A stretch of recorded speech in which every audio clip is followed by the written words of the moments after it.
Hello everyone, कैसे हैं आप सब। आई होप आप लोग अच्छे होंगे और आप लोगों का स्टडी भी अच्छे तरीके से चल रहा होगा। तो फ्रेंड्स, आज हम लोग बायोलॉजी के इम्पोर्टेंट क्वेश्चन को देखने वाले हैं जो एग्ज़ाम की दृष्टि से बहुत ही इम्पोर्टेंट है।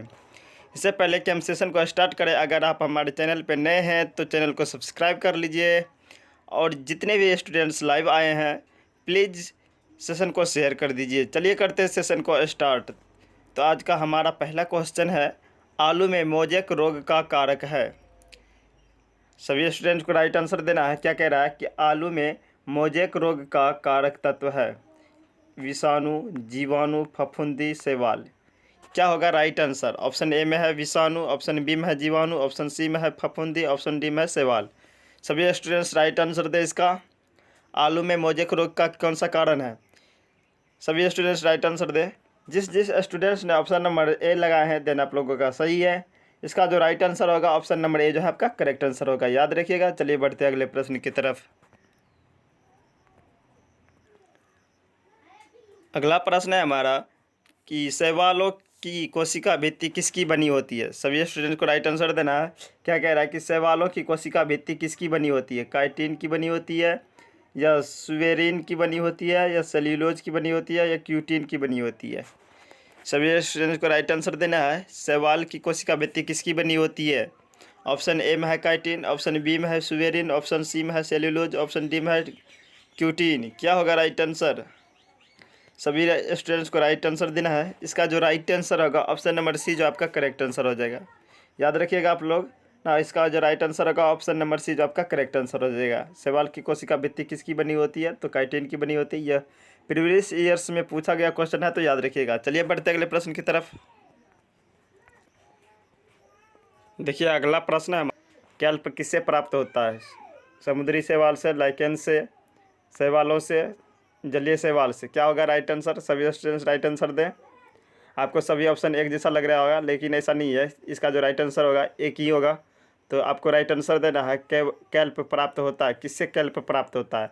इसका जो राइट आंसर होगा ऑप्शन नंबर ए जो आपका करेक्ट आंसर हो जाएगा। जिन जिन स्टूडेंट्स ने ऑप्शन नंबर ए लगाए हैं देन आप लोगों का सही है। चलिए बढ़ते हैं अगले प्रश्न की तरफ। अगला प्रश्न है कि वर्गीकरण की आधार की इकाई है। सभी स्टूडेंट्स को राइट आंसर देना है। क्या कह रहा है कि वर्गीकरण की आधार की इकाई है, यानी कि कौन सा जो है इसमें वर्गीकरण की आधार की इकाई है। क्या होगा राइट आंसर? जीन्स होगा, फैमिली होगा, स्पीसीज होगा, या ऑर्डर होगा। क्या होगा राइट आंसर? सभी स्टूडेंट्स को राइट आंसर देना है। वर्गीकरण की आधार की इकाई क्या है?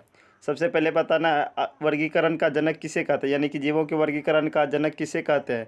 तो जीवों के वर्गीकरण का जनक जो कहा जाता है कैरोलस लिनियस को कहा जाता है ना। उसके आधार की इकाई क्या है? उसने जो वर्गीकरण किया था उसका आधार का इकाई क्या है? सभी स्टूडेंट्स को राइट आंसर देना है। जीन्स होगा, फैमिली होगा, स्पीसीज होगा, ऑर्डर होगा। क्या होगा राइट आंसर? सभी स्टूडेंट्स को राइट आंसर देना है। इसका जो राइट आंसर होगा ऑप्शन नंबर सी जो आपका करेक्ट आंसर हो जाएगा। जिस जिस स्टूडेंट्स ने ऑप्शन नंबर सी लगाया है देन आप लोगों का सही है। वर्गीकरण का आधार का इकाई क्या है? तो यह है आपका स्पीसीज, याद रखिएगा। चलिए बढ़ते अगले प्रश्न की तरफ। देखिए 5वां नंबर प्रश्न क्या कह रहा है कि किस शैवाल से आयोडीन प्राप्त होता है। सभी स्टूडेंट को राइट आंसर देना है। क्या कह रहा है कि किस शैवाल से आयोडीन प्राप्त होता है? आप लोगों को पता होगा एक्टोकार्पस से होता है, लेमिनेरिया से, ओडोगोनियम से, या यूलोथ्रिक्स से। क्या होगा राइट आंसर? सभी स्टूडेंट्स को राइट आंसर देना है। किस शैवाल से आयोडीन प्राप्त होता है? ऑप्शन ए में है एक्टोपस, ऑप्शन बी में है लेमिनेरिया, ऑप्शन सी में है ओडोगोनियम, ऑप्शन डी में है यूलोथेरिक्स। क्या होगा राइट आंसर? सभी स्टूडेंट को राइट आंसर। इसका जो राइट आंसर होगा ऑप्शन नंबर बी जो आपका करेक्ट आंसर हो जाएगा, याद रखिएगा। इस प्रश्न का जो राइट आंसर होगा ऑप्शन नंबर बी जो आपका करेक्ट आंसर हो जाएगा। चलिए बढ़ते हैं अगले प्रश्न की तरफ। अगला नंबर प्रश्न है, एगार किससे प्राप्त होता है। सभी स्टूडेंट को राइट आंसर देना है। क्या कह रहा है कि एगार किससे प्राप्त होता है? शैवाल से, लाइकेन से, कवक से, ब्रायोफाइटा से। क्या होगा राइट आंसर? एगार किससे प्राप्त होता है? सभी स्टूडेंट्स को राइट आंसर देना है। सभी ऑप्शन को अच्छे तरीके से पढ़े फिर आंसर दें आप लोग। क्या होगा राइट आंसर? एगार किससे प्राप्त होता है?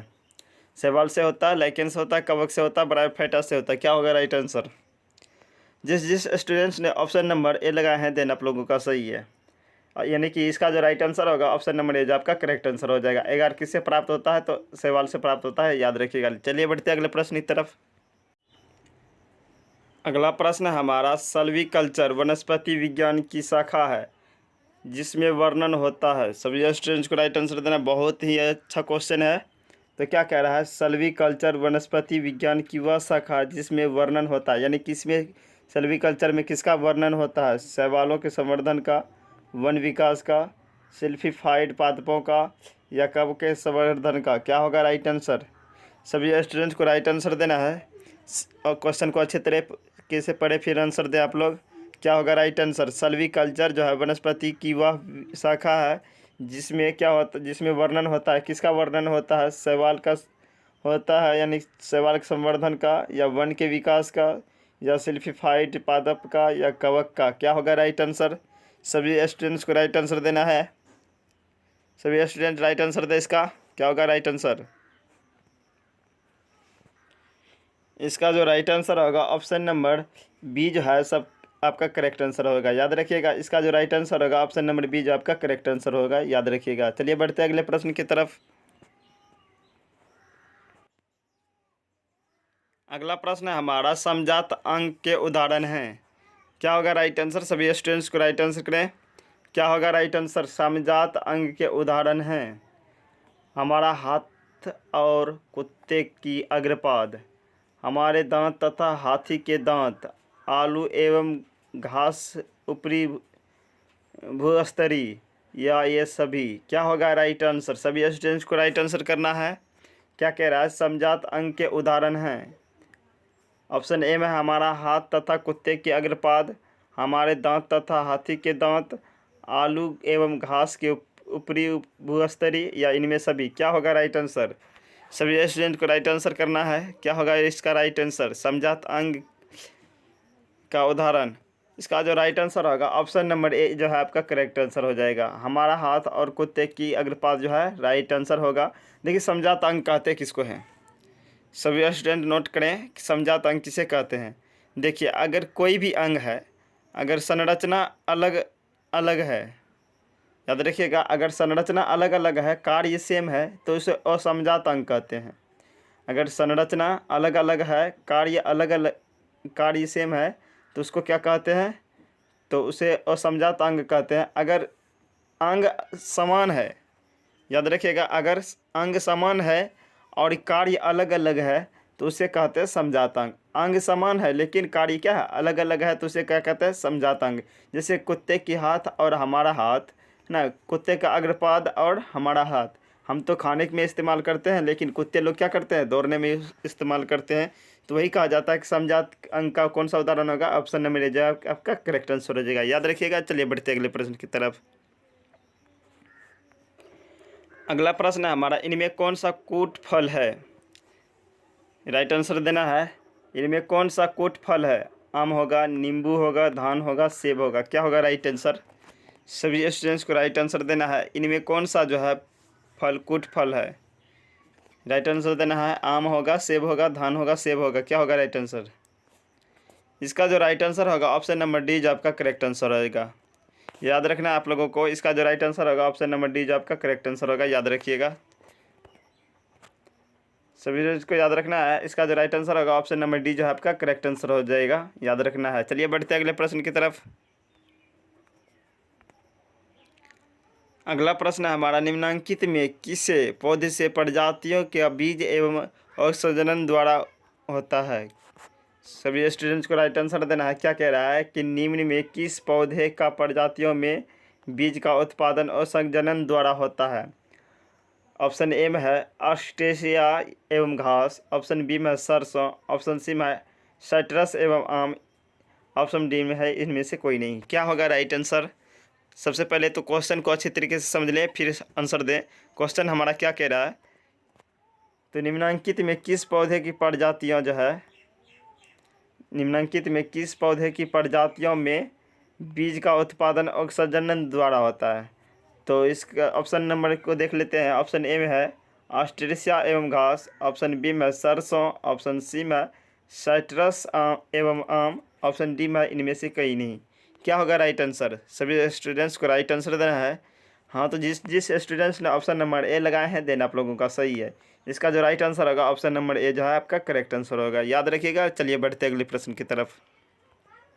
देखिए हमारा अगला प्रश्न है, एनीमोफिली नामक परागण किसके द्वारा होता है?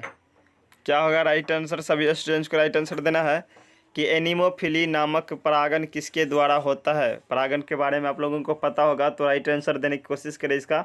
एनीमोफिली नामक परागण किसके द्वारा होता है? चिड़िया के द्वारा, चमगादड़ के द्वारा, घोंघा के द्वारा या हवा के द्वारा? क्या होगा राइट आंसर? सभी स्टूडेंट्स को राइट आंसर करना है। एनीमोफिली नामक परागण किसके द्वारा होता है? ऑप्शन ए में है चिड़िया, ऑप्शन बी में है चमगादड़, ऑप्शन सी में है घोंघा, ऑप्शन डी में है हवा। क्या होगा राइट आंसर? सभी स्टूडेंट्स को राइट आंसर देना है। जिस जिस स्टूडेंट्स ने ऑप्शन नंबर डी लगाए हैं देन आप लोगों का सही है। इसका जो राइट आंसर होगा ऑप्शन नंबर डी जो आपका करेक्ट आंसर हो जाएगा। याद रखना है एनीमोफिली नामक परागण किसके द्वारा होता है? तो हवा के द्वारा होता है। ये सब बहुत ही इंपॉर्टेंट क्वेश्चन है तो याद रखिएगा। चलिए बढ़ते अगले प्रश्न की तरफ। अगला प्रश्न हमारा है कि इंटीमोफिली नामक परागण किसके द्वारा होता है? तो राइट आंसर देने की कोशिश करें आप लोग। क्या होगा राइट आंसर? इंटीमोफिली नामक परागण किसके द्वारा होता है? चिड़िया के द्वारा, चमगादड़ के द्वारा, हवा के द्वारा या कीड़ा के द्वारा? क्या होगा राइट आंसर? एंटीमोफिली नामक परागण किसके द्वारा होता है? सभी स्टूडेंट को राइट आंसर करना है। क्या होगा राइट आंसर? ऑप्शन ए में है चिड़िया, ऑप्शन बी में है चमगादड़, ऑप्शन सी में है हवा, ऑप्शन डी में है कीड़ा। क्या होगा राइट आंसर? सभी स्टूडेंट्स को राइट आंसर करना है। क्या होगा राइट आंसर? इसका जो राइट आंसर होगा ऑप्शन नंबर डी जो आपका करेक्ट आंसर हो जाएगा। याद रखिएगा इसका जो राइट आंसर होगा ऑप्शन नंबर डी जो आपका करेक्ट आंसर हो जाएगा। याद रखना है कि क्या कह रहा है कि इंटीमोफिली नामक परागण किसके द्वारा होता है? तो एंटीमोनिमिक नामक परागण जो होता है वह कीड़ा के द्वारा होता है। याद रखिएगा। चलिए बढ़ते अगले प्रश्न की तरफ।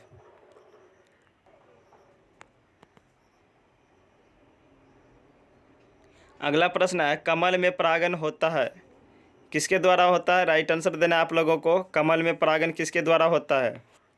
राइट आंसर करना है सभी स्टूडेंट्स को। क्या कह रहा है कि कमल में परागण किसके द्वारा होता है? तो ऑप्शन ए में है जल द्वारा, ऑप्शन बी में है वायु द्वारा, ऑप्शन सी में है कीटों द्वारा, ऑप्शन डी में है इनमें सभी। क्या होगा राइट आंसर? सभी स्टूडेंट को राइट आंसर। क्या कह रहा है कि कमल में परागण किसके द्वारा होता है? ऑप्शन ए में है जल द्वारा, ऑप्शन बी में है वायु द्वारा, ऑप्शन सी में है कीट द्वारा, ऑप्शन डी में इनमें सभी। क्या होगा राइट आंसर? सभी स्टूडेंट्स को राइट आंसर करना है। हाँ, तो जिस जिस स्टूडेंट्स ने ऑप्शन नंबर ए लगाए हैं देन आप लोगों का सही है। तो याद रखना आप लोगों को कमल में परागण किसके द्वारा होता है? तो जल द्वारा होता है। ऑप्शन ए जो आपका करेक्ट आंसर होगा। चलिए बढ़ते अगले प्रश्न की तरफ। अगला प्रश्न है हमारा, निषेचन के पश्चात बीजांड में परिवर्तित होता है। सभी स्टूडेंट को राइट आंसर देना है। क्या कह रहा है कि निषेचन के पश्चात बीजांड परिवर्तित होता है, यानी किस में परिवर्तित हो जाता है? मध्य आवरण में, बीज में, भ्रूणपोष में, भ्रूणपोष में। क्या होगा राइट आंसर? सभी स्टूडेंट को राइट आंसर देना है। क्या होगा राइट आंसर? निषेचन के पश्चात जो है बीजांड किस में परिवर्तित हो जाता है? सभी स्टूडेंट का राइट आंसर देना है। ऑप्शन ए में क्या कह रहा है कि मध्य आवरण में, ऑप्शन बी में है बीज में, ऑप्शन सी में है भ्रूण में, ऑप्शन डी में है भ्रूणपोष में। क्या होगा राइट आंसर? इसका जो राइट आंसर होगा ऑप्शन नंबर बी जो आपका करेक्ट आंसर हो जाएगा। निषेचन के पश्चात जो है बीजांड किस में परिवर्तित हो जाता है? तो वह बीज में परिवर्तित हो जाता है। याद रखिएगा। चलिए बढ़ते अगले प्रश्न की तरफ। ये बहुत ही इंपॉर्टेंट है तो याद रखिएगा आप लोग। अगला प्रश्न है हमारा, घोंघे द्वारा परागण कहलाता है। क्या कहलाता है? राइट आंसर देना है सभी स्टूडेंट्स को। क्या कह रहा है कि घोंघा द्वारा जो परागण होता है वह क्या कहलाता है? मैकेलोफिली कहलाता है, जूफिली कहलाता है, एनीमोफिली कहलाता है, हाइड्रोफिली कहलाता है। क्या होगा राइट आंसर? सभी स्टूडेंट्स को राइट आंसर करना है। क्या कह रहा है कि घोंघा द्वारा परागण होता है? ऑप्शन ए में है मैकेलोफिली, ऑप्शन बी में है जूफिली, ऑप्शन सी में है एनीमोफिली, ऑप्शन डी में है हाइड्रोफिली। क्या होगा राइट आंसर? सभी स्टूडेंट्स को राइट आंसर करना है। इसका जो राइट आंसर होगा ऑप्शन नंबर ए जो है आपका करेक्ट आंसर हो जाएगा। याद रखिएगा। इसका जो राइट आंसर होगा ऑप्शन नंबर ए जो आपका करेक्ट आंसर हो जाएगा। याद रखना है। चलिए बढ़ते हैं अगली प्रश्न की तरफ। बहुत ही इंपॉर्टेंट है तो याद रखिएगा आप लोग। देखिए अगला प्रश्न क्या कह रहा है कि अर्निथोफिली नामक परागण किसके द्वारा होता है? सभी परागण को याद रखना है, बहुत ही इंपॉर्टेंट होता है एग्जाम की दृष्टि से, तो याद रखना है आप लोगों को। तो क्या कह रहा है, ऑर्निथोफिली नामक परागण किसके द्वारा होता है?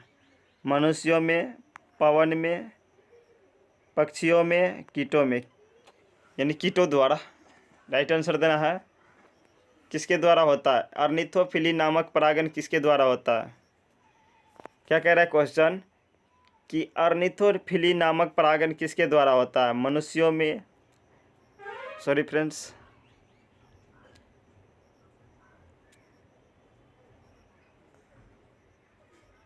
अगला प्रश्न है हमारा, ऑर्निथोफिली नामक परागण किसके द्वारा होता है? सभी स्टूडेंट्स को राइट आंसर करना है। क्या कह रहा है कि ऑर्निथोफिली नामक परागण किसके द्वारा होता है? तो देखिए परागण को लेकर है ना सभी क्वेश्चन जो है इम्पोर्टेंट बन जाता है, तो इसलिए आप लोग याद रखिएगा। क्या कह रहा है कि ऑर्निथोफिली नामक परागण जो होता है किसके द्वारा होता है? मनुष्यों के द्वारा, पवन के द्वारा यानी हवा के द्वारा, या पक्षियों के द्वारा, या कीटों के द्वारा। क्या होगा राइट आंसर? सभी स्टूडेंट को राइट आंसर करना है। क्वेश्चन को अच्छी तरीके से समझ लें फिर आंसर दे आप लोग। क्या होगा राइट आंसर? ऑर्निथोफिली नामक परागण किसके द्वारा होता है? मनुष्यों के द्वारा होता है, पवन के द्वारा, पक्षियों के द्वारा, कीटों के द्वारा। क्या होगा राइट आंसर? जिस स्टूडेंट्स ने ऑप्शन नंबर सी लगाए हैं देन आप लोगों का सही है, याद रखना है। ऑर्निथोफिली नामक परागण किसके द्वारा होता है? तो यह होता है पक्षियों के द्वारा, याद रखना है, बहुत ही इंपॉर्टेंट है। चलिए बढ़ते अगले प्रश्न की तरफ। अगला प्रश्न है, पौधों में लचीलापन निम्नलिखित में से किस ऊतक के कारण होता है? सभी स्टूडेंट्स को राइट आंसर करना है। क्या कह रहा है कि पौधों में जो लचीलापन होता है किसके कारण होता है? पैरेन्काइमा के कारण, कोलेनकाइमा के कारण, स्क्लेरेन्काइमा के कारण, इनमें से कोई नहीं। क्या होगा राइट आंसर? सभी स्टूडेंट्स को राइट आंसर देना है। पौधों में लचीलापन जो होता है किसके कारण होता है? पैरेन्काइमा, कोलेनकाइमा, स्क्लेरेन्काइमा, इनमें से कोई नहीं। क्या होगा राइट आंसर? सभी स्टूडेंट को राइट आंसर देना है। यह ऊतक से संबंधित प्रश्न है तो याद रखना है। इसका जो राइट आंसर होगा ऑप्शन नंबर बी जो आपका करेक्ट आंसर होगा। जिन जिन स्टूडेंट्स ने अपना नंबर बी दिए हैं देन आप लोगों का सही है, याद रखना है कि पौधे में लचीलापन निम्नलिखित में किस ऊतक का कारण होता है? तो यह कोलेनकाइमा के कारण होता है, याद रखिएगा। चलिए बढ़ते अगले प्रश्न की तरफ। देखिए अगला प्रश्न है, नारियल का भूसा डैश ऊतकों से बना होता है, यानी किस ऊतकों से बना होता है? राइट आंसर देना है सभी स्टूडेंट्स को। सबसे पहले क्वेश्चन को अच्छे तरीके से समझें। क्या कह रहा है कि नारियल का भूसा जो होता है डैश ऊतकों से बना होता है? ऑप्शन ए में है कोलेनकाइमा, ऑप्शन बी में है जाइलम और फ्लोएम, ऑप्शन सी में है स्क्लेरोडाइट्स, ऑप्शन डी में स्क्लेरेन्काइमा। क्या होगा राइट आंसर? सभी स्टूडेंट को राइट आंसर देना है। नारियल का जो भूसा होता है किसके द्वारा बना होता है, यानी कौन सी ऊतक से बना होता है? ऑप्शन ए में है, क्या कह रहा है कि कोलेनकाइमा, ऑप्शन बी में है जाइलम और फ्लोएम, ऑप्शन सी में है स्क्लेरोडाइट्स, ऑप्शन डी में है स्क्लेरेन्काइमा। क्या होगा राइट आंसर? जिस स्टूडेंट्स ने ऑप्शन नंबर डी लगाए हैं देन आप लोगों का सही है, याद रखिएगा। नारियल का भूसा जो बना होता है किस ऊतक से बना होता है? स्क्लेरेन्काइमा से बना होता है, याद रखिएगा। चलिए बढ़ते अगले प्रश्न की तरफ। अगला प्रश्न है, अस्तंभ मूल पाई जाती है। क्या होगा राइट आंसर? सभी स्टूडेंट्स को राइट आंसर देना है कि अस्तंभ मूल जो है पाई जाती है किस में पाया जाता है? चावल में पाया जाता है, गन्ने में पाया जाता है, मूंगफली में, चने में। क्या होगा राइट आंसर? सभी स्टूडेंट्स को राइट आंसर देना है। क्या है अस्तंभ जो है, अस्तंभ मूल पाई जाती है किस में पाई जाती है? चावल में होगा, गन्ने में होगा, मूंगफली में होगा, चने में होगा। क्या होगा राइट आंसर? इसका जो राइट आंसर होगा ऑप्शन नंबर बी जो आपका करेक्ट आंसर हो जाएगा, याद रखिएगा। इसका जो राइट आंसर होगा ऑप्शन नंबर बी जो आपका करेक्ट आंसर हो जाएगा, क्योंकि अस्तंभ मूल जो है पाया जाता है किस में पाया जाता है? तो गन्ने में पाया जाता है ना। अब देखिए अस्तंभ मूल क्या होता है, सबसे पहले ये देख लीजिएगा अस्तंभ मूल क्या होता है। जो ऐसे करके कुछ पौधे निकलते हैं, है ना, ज़मीन के ऊपरी भाग पे, है ना, ज़मीन से ऊपरी भाग पे ऐसे करके देख ली। मान लिया जाए ये आपका ज़मीन हो गया, है ना, इससे ऊपरी भाग पे जो ज़मीन के ऊपरी भाग पर जो निकलते हैं, है ना, जितने भी जड़ निकलते हैं इसको क्या बोलते हैं? अस्तंभ मूल बोलते हैं या अस्तंभ जड़ बोलते हैं। यह जो होता है पौधों को, है ना, यांत्रिक सहारा तो प्रदान नहीं करते हैं लेकिन बैलेंस बना कर रखता है ना, ताकि पौधे गिरे नहीं, उसका बैलेंस बना कर रखता है और स्तंभ मूल, याद रखिएगा। चलिए बढ़ते अगले प्रश्न की तरफ। तो यही थे हमारे आज के लास्ट प्रश्न। इस आई होप आप लोगों को सेशन अच्छे लगे होंगे। अगर सेशन अच्छे लगे होंगे तो आप लोग लाइक और शेयर कर दीजिएगा। चलिए मिलते हैं नए सेशन में। नए एक चैप्टर के साथ। तब तक के लिए bye bye, take care, good night.